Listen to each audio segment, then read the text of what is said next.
The night has always been a canvas for our deepest fears.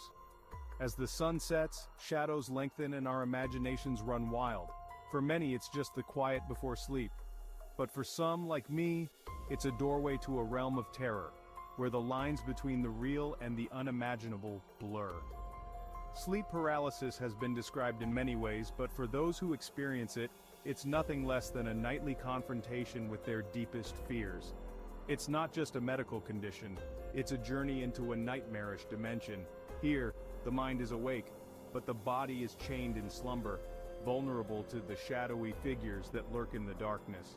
As darkness takes hold, so does the fear. It begins with a creeping sensation, a whisper in the mind that not all is well. The room may be the same, the night silent, but the air feels charged, heavy with anticipation. This is the prelude to the night terror. It was a night like any other, until it wasn't. The clock had just chimed 3 when the shadows in my room seemed to thicken. My eyes snapped open, a primal part of my brain sounding an alarm. I tried to move, to get up, but my body was unresponsive, frozen in an invisible grip. As I lay there, a figure emerged from the darkest corner of the room. It was darker than the darkness around it, a form both indistinct and terrifyingly clear. It had no eyes, yet I felt it staring into me, feeding on my fear. It approached slowly, the air around it thickening, pressing down like a weight upon my chest.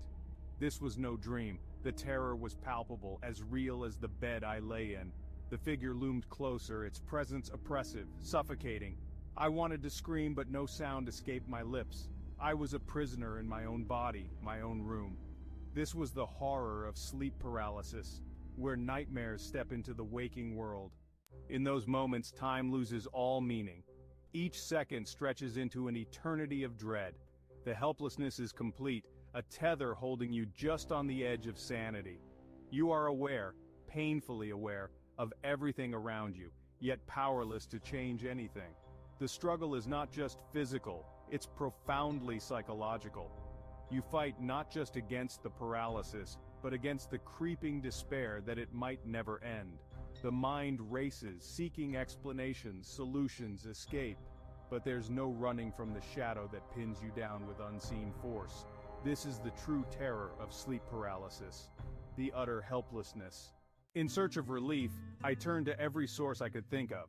Doctors spoke of stress, irregular sleep patterns, but their explanations felt hollow. I needed more than science, I needed sanctuary. That's when I turned to a higher power, seeking protection that medicine couldn't offer. Prayers became my shield, my nightly ritual. They didn't stop the paralysis, but they offered comfort, a sense of not facing the darkness alone. In the words of ancient chants, I found a fortress of sorts, a mental barrier against the night terror. Yet the battle is ongoing, each night is a test, a crossing into uncertain waters where the shadow might wait. But now I face it with a mantra, a sacred word that fortifies my spirit. It's a small light in the darkness, but often, that's all one needs to keep the shadows at bay. Living with sleep paralysis is like living with a ghost. You never know when it might visit, what shape it will take, or how deep into your psyche it will delve.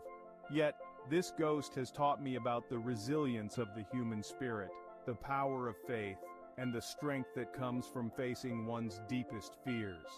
The night terror remains a part of my life, a dark figure lurking in the periphery of my nighttime world, but it no longer holds the same power over me. With each encounter, I grow a little stronger, a little more prepared to face the darkness.